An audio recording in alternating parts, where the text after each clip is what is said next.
roughly any dimension you're looking at, whether it's marriages, whether it's dating, whether it's the friends you have and their educational similarity to you, it's even body type similarity, whether you're skinny or fat or athletic or Yes. built or whatever you Yeah. are, the amount of clustering over time has Yeah. increased. And I think, especially importantly for the sort of things you're interested in is clustering on political and Yeah. hot button issues Yeah. has only increased to the point where a lot of people don't know anyone who doesn't think roughly like they do.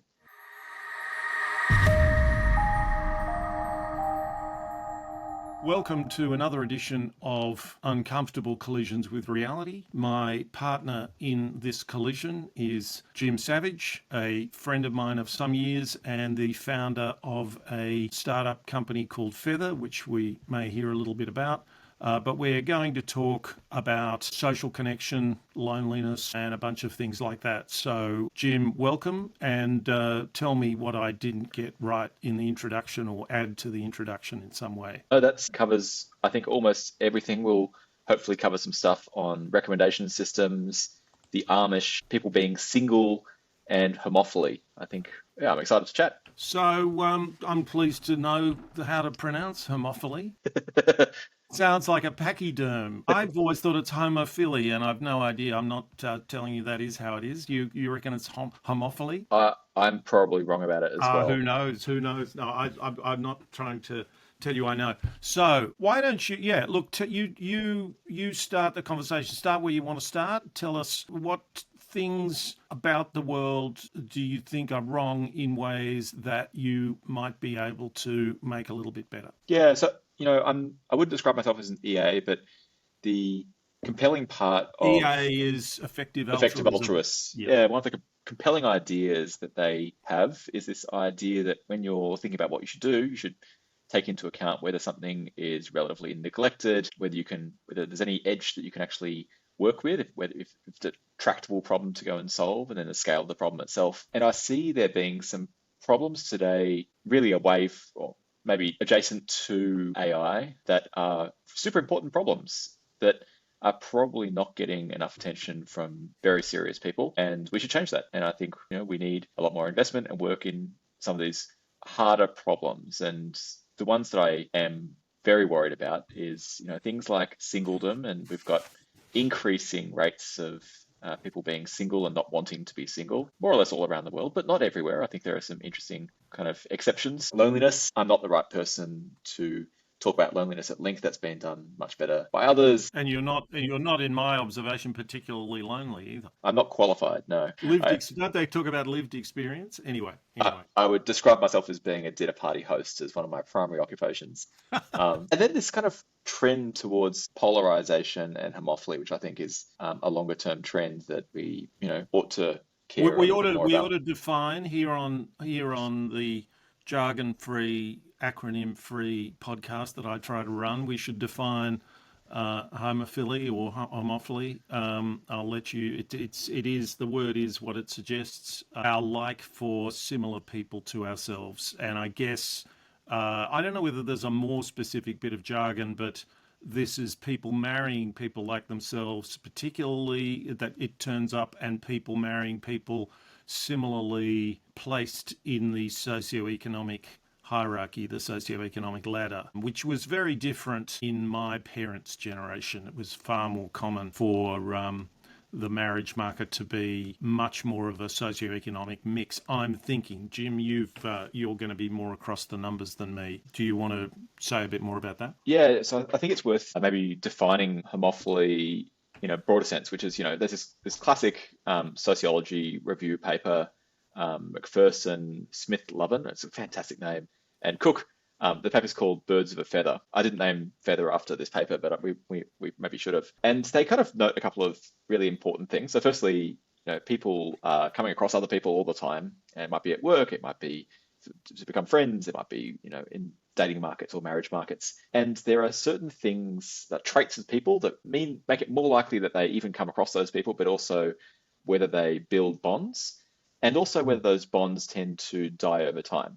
And what we see in the empirical evidence is that people tend to like people who are like themselves. Now, it depends if you're in different circles. If you're in more really academic circles, that might not be on age or gender. It might be to do with, are you really into Bayesian statistics or something? But you are going to match on people according to traits, and over time, you will tend to trim the connections that you have with people who are not very similar to you, which is fine. Like, I don't think there's anything wrong with people wanting to be around people who they like. That Mm. seems to Yeah. be Yeah. a fine thing. So it's just people acting in their own interests, having a good time, wanting to hang Yeah. out with people they want to spend time with.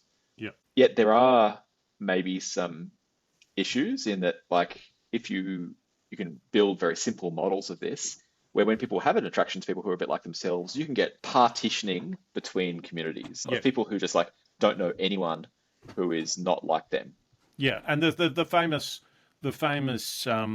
paper that I think of here is Thomas Schelling, which is about racial Spatial, separation, yeah. where he shows that he started playing with a chessboard and coins, I think, and he wanted to argue something I think makes a lot of intuitive sense, which is that you can get a lot of social segregation from quite mild levels of preference. So he plays this game on a chessboard, and he says that a person will move house if 3 out of their 4 neighbours are black, but not if 2 of their 4 neighbours are black. Or perhaps it's Well, I think it was a positive thing if you have a slight attraction to being around people who are like okay. you. Of course. It Yeah. wasn't even negative discrimination. Yeah. This is Yeah. not even. It's just like Yeah. I want to be around Yeah. people who are a bit more like me, and That's then you right. get the complete That's right. partitioning. That's right. Yeah.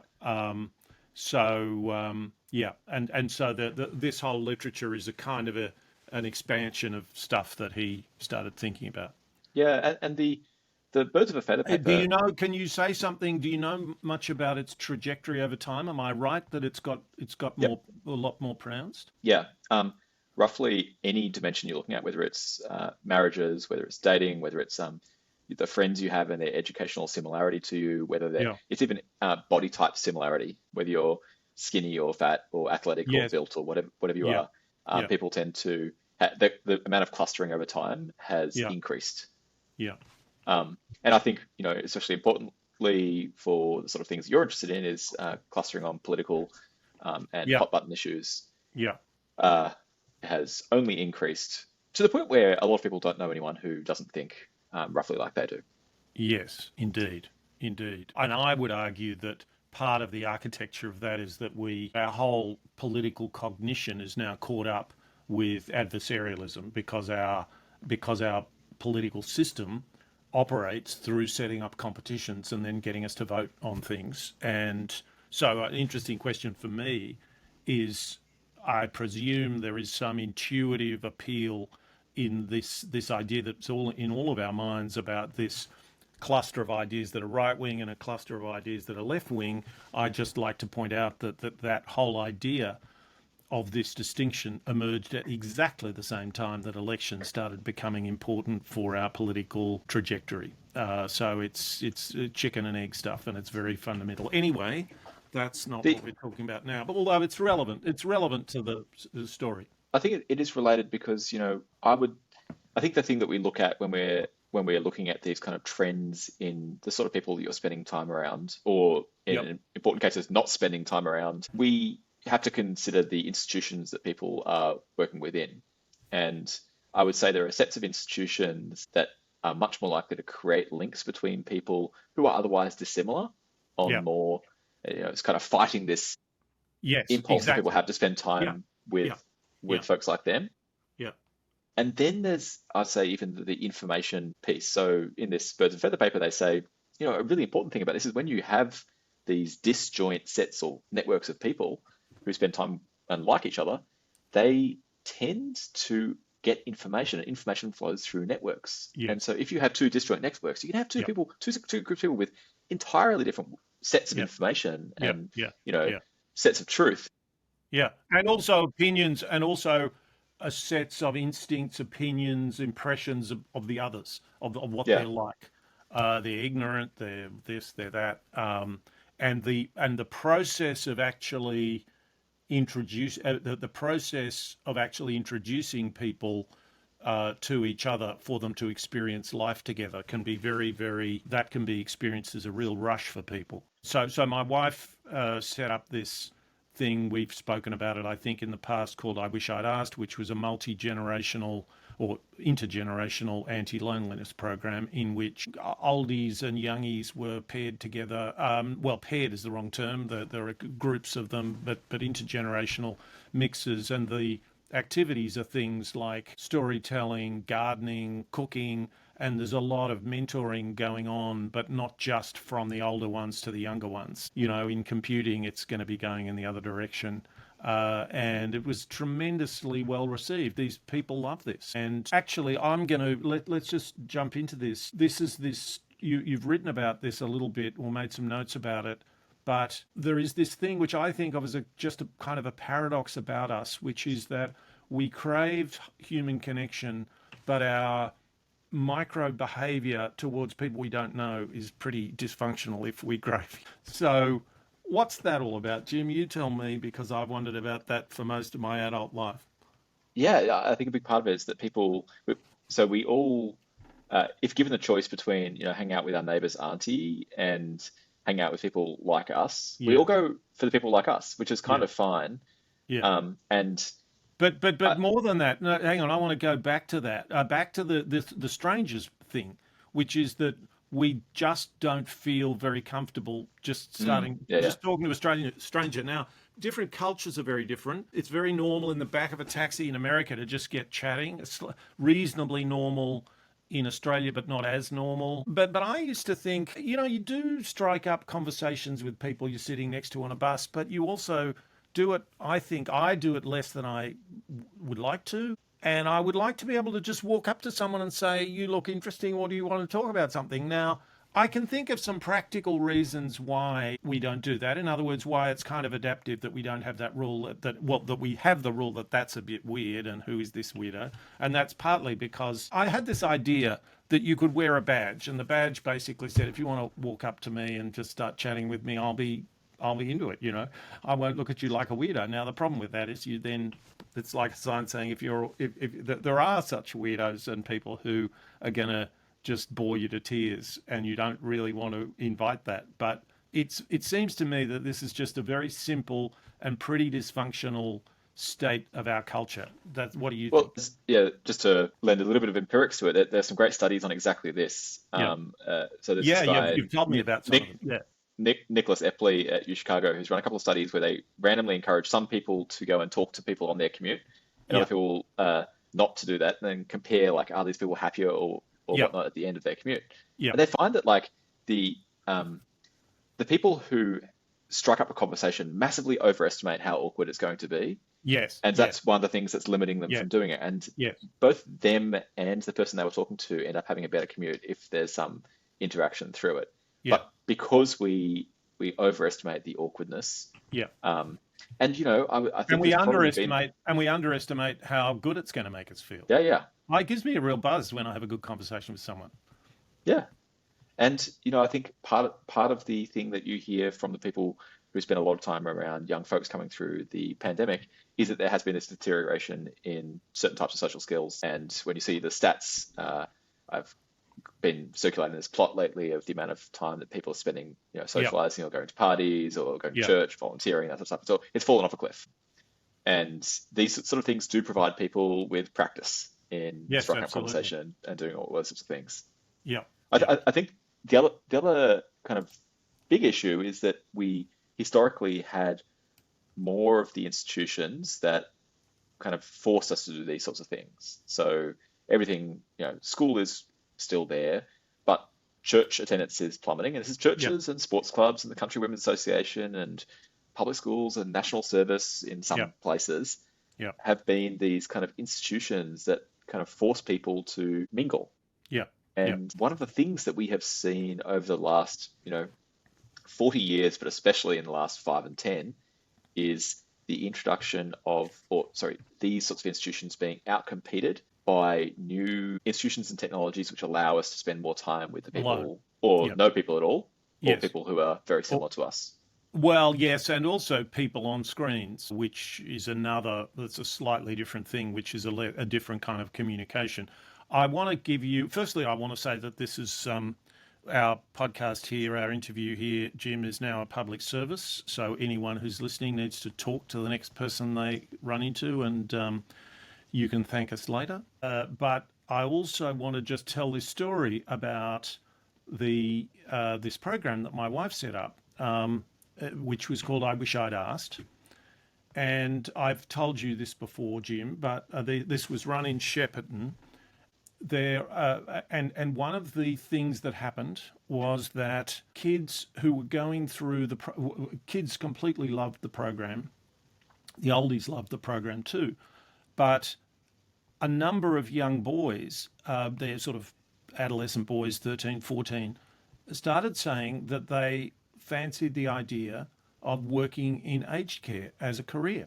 Now, my psychological explanation of this is that they're sitting around thinking, what the hell am I going to be good at? What the hell is anyone going to pay me for? I'm not going so well. My grades aren't fantastic. And then they just realise that these old people seem to be nice enough. They're quite grateful for this interaction. And they think, well, I can do that. And so there are these remarkable sort of community self-healing qualities of these types of things. They're very cheap to run, and they reacquaint us with our basic primate DNA, in my opinion. As you know, I have a little slogan, which is that we are the primate that solves problems in groups, and we're the primate that lives in groups and makes meaning for our lives, not as individuals on their own, but as individuals amongst other individuals, and that our lives are embedded within otherness. The language we're speaking is shared, etc., etc. You've heard me on this.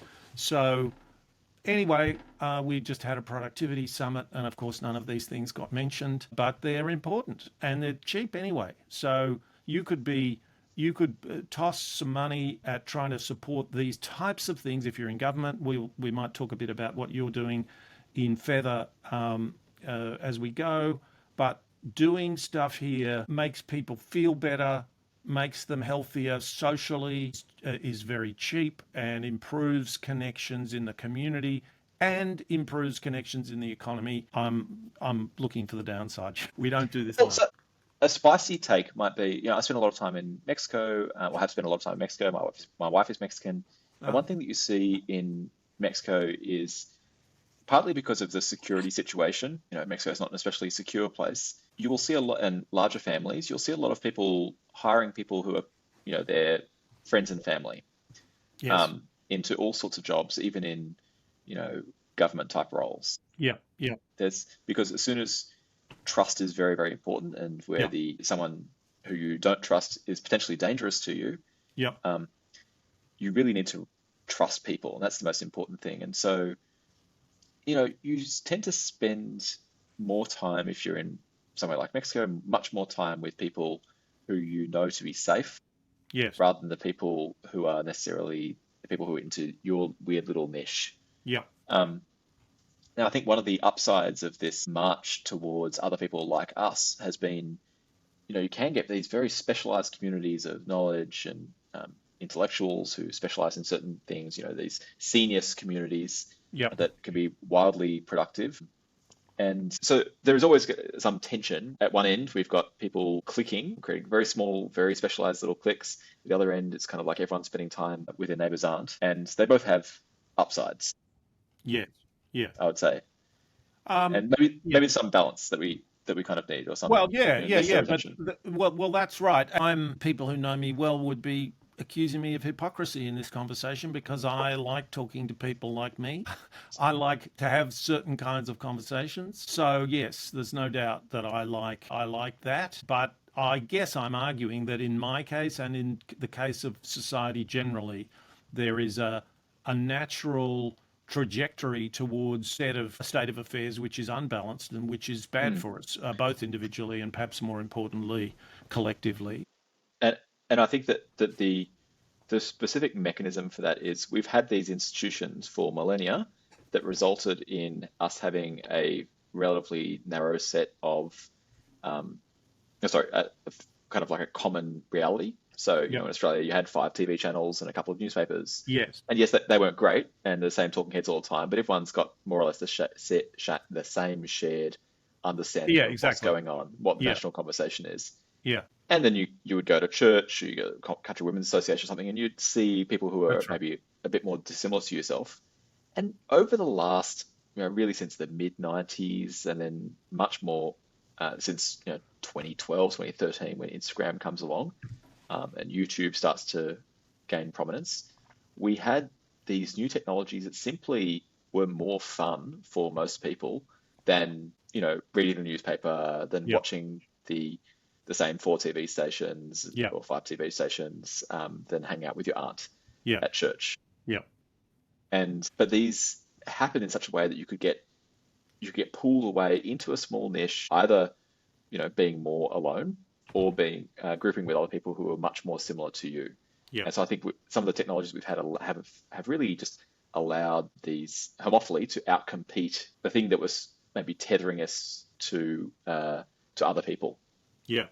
So let's darken the mood further and talk about what things are coming at us and how much more dystopian we might be able to get. I'm thinking about AI now. There's a kind of a pure productive sense of AI that I think a lot of people are thinking about. But in the context of this conversation, of course, we've now got the very rapid take up of AI companions, what I call friendship without friction.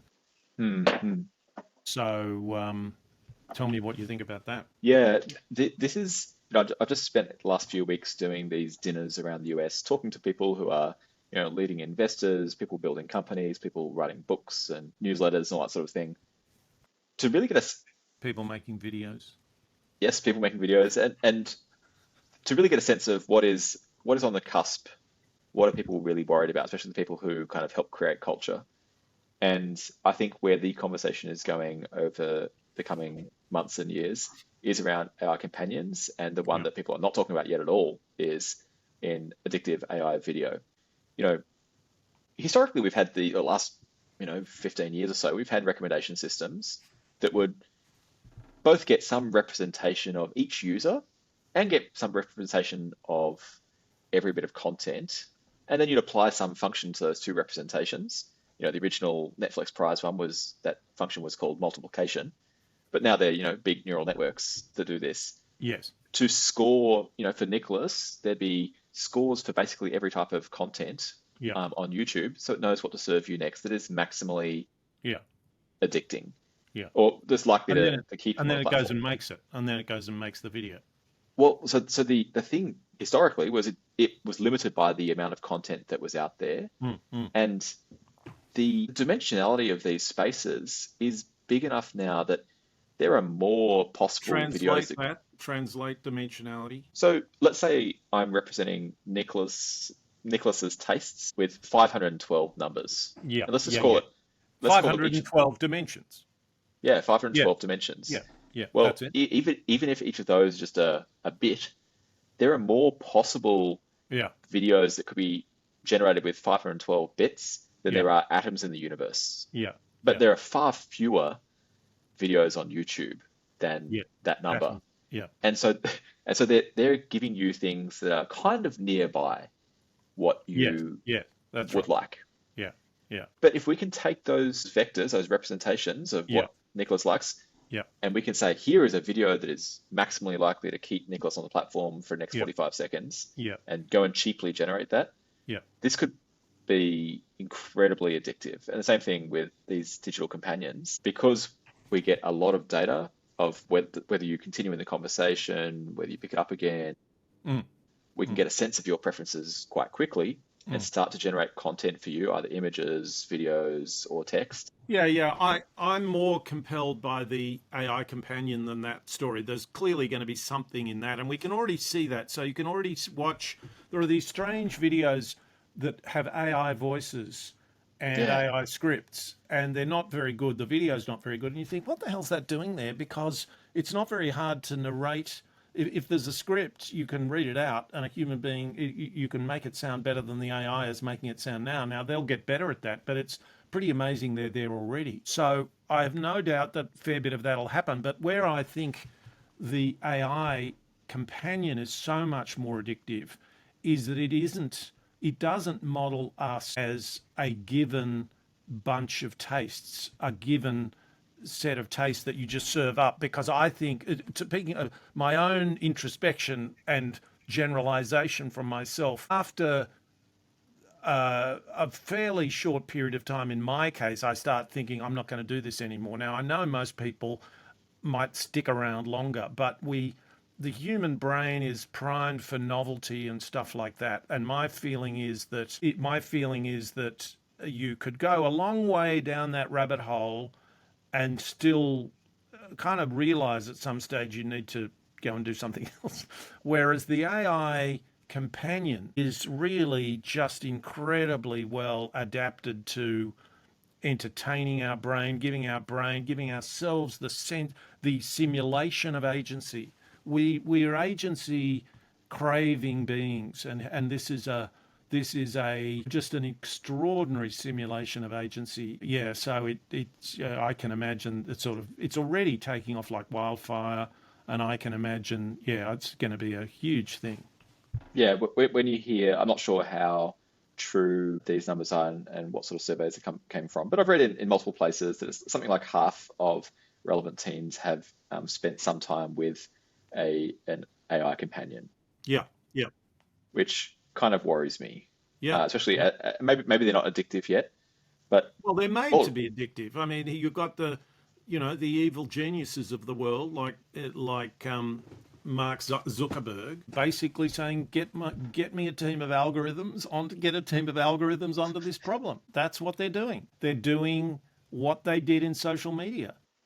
yeah, I think So, just like yeah, you might be sleeping on the video thing as well. Like we've seen how addicting that entirely passive yeah, yeah, yeah. I agree. sort I of agree. consumption of TikTok Yeah, has been, and TikTok really got it right because TikTok focused on short form videos. yes, yeah, You're getting a lot more information more quickly about what people find engaging relative to the longer form videos that were on yes, YouTube yes. beforehand. Yeah, and And you can also build it for some variety. You can work out whether this person gets bored with too many pictures of cute cats or whatever yeah, what they give them. So yeah, but it is a passive. It's still serving up this thing content, and if you can entangle the person in a simulation of agency, that to me is much more addictive. Anyway, we don't. We already have the evidence that the content itself is highly addictive. I've certainly experienced it. and I guess one thing that so we've got this maybe broader issue of this fracturing of people running towards others like themselves, running towards content that is either completely passive in the case of TikTok or Netflix or whatever that is very efficiently served to you now, or it's stuff that's sucking you into niche communities that have their own set of knowledge. And this has had these big consequences. Loneliness, everyone talks about loneliness epidemic. Something like 1 in 5 American young people report having no close friends. 1 in 6 Americans saw no other people last weekend. And And that this, means, and that rules out all people who are cohabiting. Presumably, we mean anyone. They didn't see anyone for all on the weekend. Yeah, that's amazing, isn't yeah. it? And now among prime age adults in the US, it's a shade over 40% of people are now single. Yeah, Um, this is just like an incredibly high number. In Australia, the number has, I live in the States, but I am Australian, and the Institute for Family Studies in Australia has been tracking, there's look at the census every decade, and they're like, oh, how many people live, with kids by themselves, are married but no kids, and so on. And the share of people living solo in yeah, 1981 yeah, was 18%, and now it's 26%.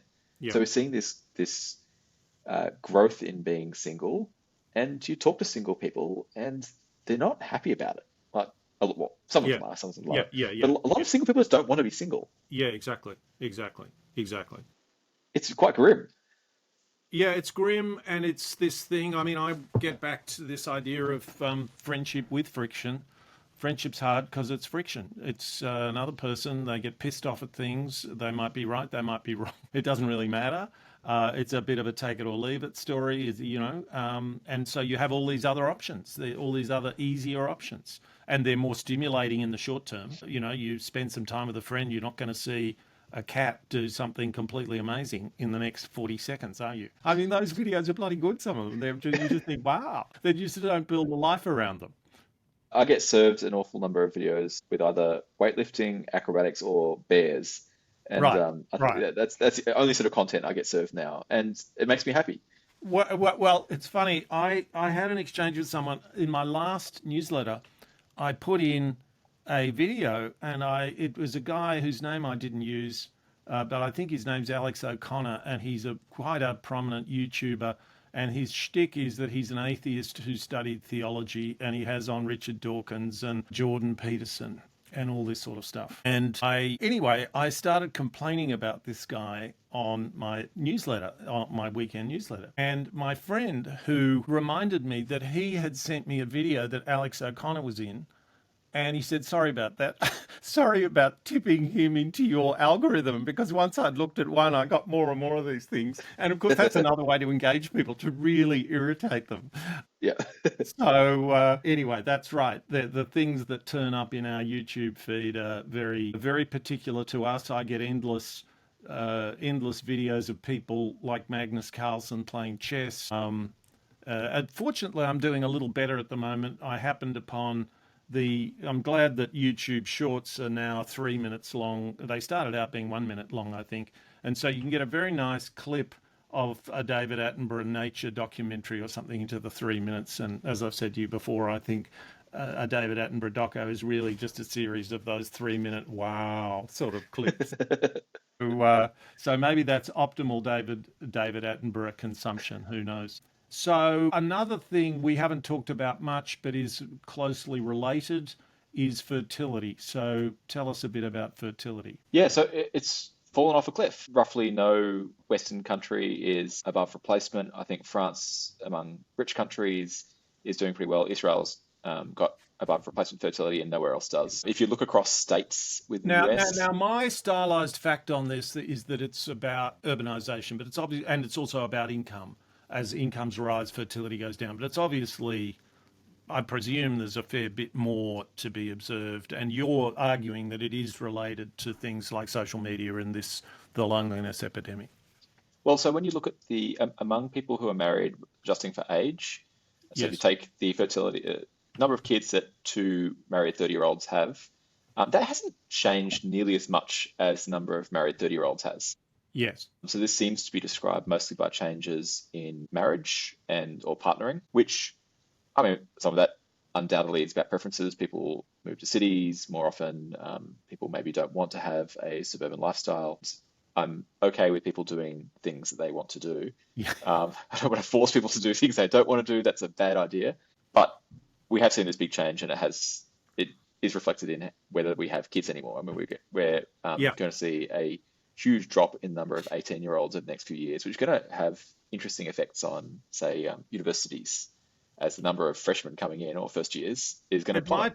It might be good for political stability. It might not be, but isn't there a strong link between surges of young men coming through the population and revolutions and stuff like that? Especially single men. Yeah, yeah, yeah. The the other thing is that we do see some groups tending to have higher fertility. Just before you talk Sorry. about that, what about just sex itself? That's going down. Any thoughts about that? I don't know whether I believe it. I've seen the stats. Yeah. I wonder if it's a survey kind of response bias of changes in the survey. They're quite noticeable numbers. I don't know why people would give up on that particular thing. I think it's very cheap, fun. It makes no sense. So I just hope that it's a change in non-response bias, or Gen Z people taking the mickey. Doesn't sound It very might not be. plausible to me. Well, I know it's not the way I don't hear you say that about many stats. So I just don't want it to be true. yeah, exactly. Well, you also have this. You also have this. You've also told me about this the testosterone stuff. So Yeah, yeah. fire away on that. I mean, so we've seen big reductions in testosterone, but it's not just testosterone in adults. So there's this great research that's looked at the distance between the penis and the anus of babies and tracking that metric over time. Yeah. Now, why this metric? Well, it turns out that if you take the penile anal distance of babies and you track their testosterone when they're adults, Yeah. this is a very strong correlation. I forget which way it works, whether it's a longer or shorter thing. But this distance, anatomical distance, has changed over time. I forget whether it's increased or decreased. Now, we see, that this is related to So testosterone. it's you're saying it's a predictor of testosterone levels in later on. Is Yep, it a is it presumably is it driven by that, and therefore can it be measured at birth or what? It's a can very be measured at intriguing. birth, yeah. Yeah. The other thing that these Well, not the researchers looking at this have distance, but found, the testosterone level is a full. I mean, so it's a yeah, I think the interesting thing is not that it just predicts testosterone at birth, but also testosterone much later on. yeah. Okay. All right. The second thing is that this bears relationship to exposure to various, chemicals. I don't know all Yeah. chemicals, but I think microplastics is one. Yeah. yeah. Um, and so there have probably been these big environmental changes that have resulted in reductions in testosterone. Also lifestyle, I'm sure people my age, I'm almost 40, and I start getting a lot of advertisements about testosterone supplementation. Right. And so you go, if you're a 40-year-old athlete, you go and you work out, oh, am I low in testosterone, and what can I do that doesn't involve testosterone supplementation? And things like, more exercise and not skipping leg day and getting more sleep and all these Yeah. sorts of things that Yeah. have Yeah. maybe changed in our behavior. Yeah. Yeah. But there is probably some environmental stuff going on as well. It's not Yeah. just how we're behaving. And so you think that, yeah, if people have less testosterone, that's probably linked to less sexual desire and less sex in young people. Yeah. That's all very plausible. Yeah. One of the interesting things is that if you look at two small communities in the United States, two small but quickly growing communities, so in both New York City and upstate, we've got large and growing population of people who speak Yiddish as their primary language between them, and their fertility has not tanked. So Right. among ultra-Orthodox Jews in New York City and upstate Rockland County especially, you have, I think it's measured at So 6.6. you say people who speak Yiddish, but it's just Orthodox Jews. I mean, because there would have been plenty of people who spoke Yiddish who were not Orthodox Jews 30, 40, 50 years ago, but it's No, pretty much yeah, yeah. Orthodox Jews now. That's yeah, the people who are speaking Yiddish. This is an important thing because there are a lot of Orthodox Jews who do not speak Yiddish, Yes. who have a fairly modern lifestyle, Yes. and that they have higher rates of fertility, but it is not the same as the more insular communities that tend to speak Yiddish Yep. that have Yep. that. Yep. Now, I don't know how much we can learn from these communities because they value family formation extremely highly. Yes. There's a stereotype about driving around in small buses, Right. Right. and love having kids Yeah. is very central to their identity. Yeah. Yeah. Yeah.